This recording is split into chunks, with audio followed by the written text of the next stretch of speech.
সুস্বাগতম family care ছাদ বাগানে সমস্ত ভাই ও বোনেদের সুস্বাগতম। আজকে পুঁই গাছের কিছু পরিচর্যা সম্বন্ধে আলোচনা করব। পুঁই গাছগুলো যথেষ্ট বেড়ে উঠেছে লম্বায়, যার জন্য কিছু দড়ি দিয়ে এটাকে সাপোর্ট দেওয়া হলো। আর কি এই গোড়ার যে পাতাগুলো আছে এই পাতাগুলোকে কিছুটা কেটে দিতে হবে, কারণ গোড়ার যে মাটিগুলো সেই মাটিগুলো কিছুটা ক্লিয়ার দিলে হাওয়া বাতাস বা রোদ লাগতে দিলে তাহলে কিন্তু আরও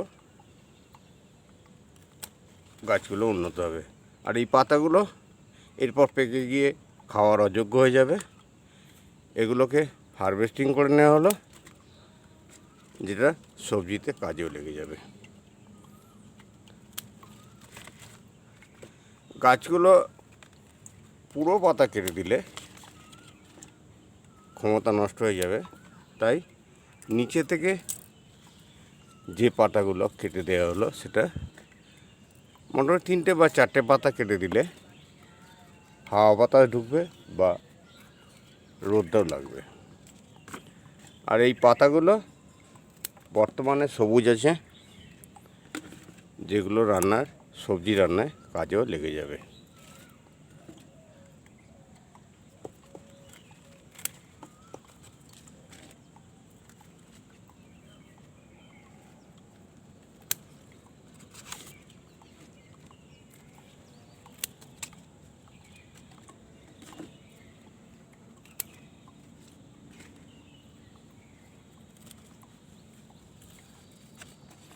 ফ্যামিলি কেয়ার ছাদ বাগানের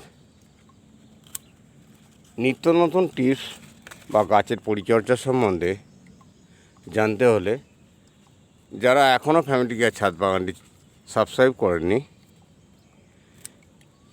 সাবস্ক্রাইব করুন আর ফ্যামিলি কেয়ারের সঙ্গে থাকুন। নিত্য নতুন পরিচর্যা এবং রেগুলার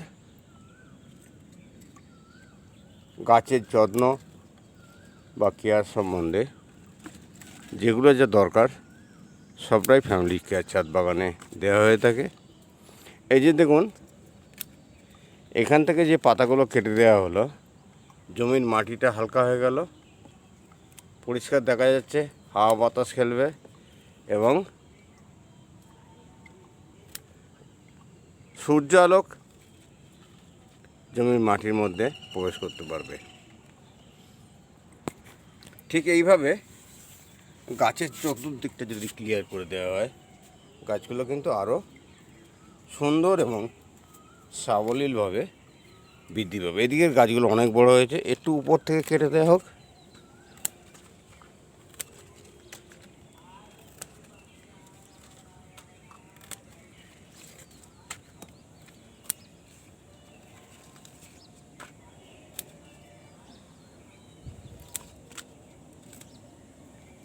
তাহলে কী হবে, এই যে ক্লিয়ারটা হয়ে গেল, এর ফলে সূর্যালোক ভিতরে প্রবেশ করবে এবং হাওয়া বাতাস খেলবে, গাছের ক্ষমতা আরও বৃদ্ধি পাবে এবং এই গোড়ার পাতাগুলো যেগুলো কাটা হলো সবজি হিসেবে রান্নায় ব্যবহার হয়ে যাবে।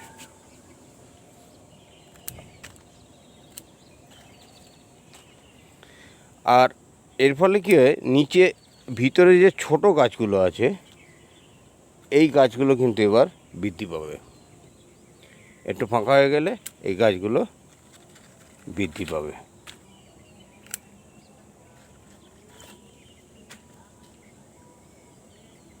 এবং মোটা হবে। দেখুন কত সুন্দর ফাঁকা হয়ে গেল এবং সূর্যালোকটা ভিতরে প্রবেশ করবে। যে পাতাগুলো খাওয়ার নয় সেগুলো জমিতেই রেখে দিন, পচে সার হয়ে যাবে। এইভাবে গাছের যদি নিয়মিত পরিচর্যা করা হয়, আরও চতুর্দিক বাকি আছে, ওটা করে দেব। ভিডিওটা পুরোটা দেখাতে গেলে দীর্ঘায়িত হয়ে যাবে। এখান থেকে এই পাতাটা কেটে দেওয়া যায়, দেখবেন খেয়াল রাখবেন গাছের ক্ষতি না হয়, গাছের বৃদ্ধিতে কোনো অসহযোগিতা না হয়। ফ্যামিলি কেয়ার ছাদ বাগানে এই নিত্য নতুন টিপস পেতে চ্যানেলটি সাবস্ক্রাইব করুন, সঙ্গে থাকুন এবং মতামত পোষণ করুন। ভালো খারাপ সমস্ত কিছু মতামতই কিন্তু গ্রহণযোগ্য। যেটা খারাপ আমার সেটা আমি শুধরে নিয়ে আরও এগিয়ে যেতে সমর্থ হব। আর ভালো লাগলে বন্ধুদের মধ্যে শেয়ার করুন আর লাইক করুন। আপনার একটা লাইক আমার বাগান ডেভেলপমেন্টে যথেষ্ট সহযোগিতা করবে। এই দেখুন, এক বালতি পাতা কাটা হয়ে গেল, যে পাতাগুলো সবজিতে কাজে লাগবে ফ্যামিলিতে।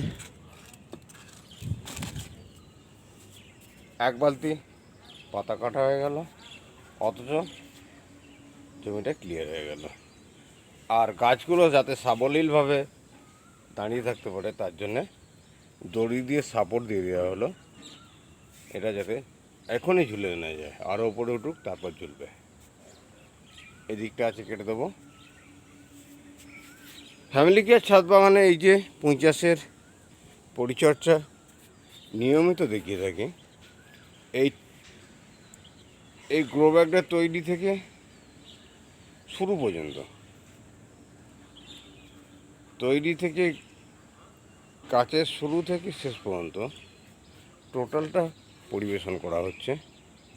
তাই ফ্যামিলি কেয়ার ছাদ বাগানে গ্রীষ্মের পুঁই চাষ সম্বন্ধে সমস্ত কিছু আপডেট পেতে, শুধু পুঁই চাষ নয়, টোটাল বাগানে যত রকমের সবজি আছে সব কিছু আপডেট পেতে চ্যানেলটি সাবস্ক্রাইব করুন, সঙ্গে থাকুন।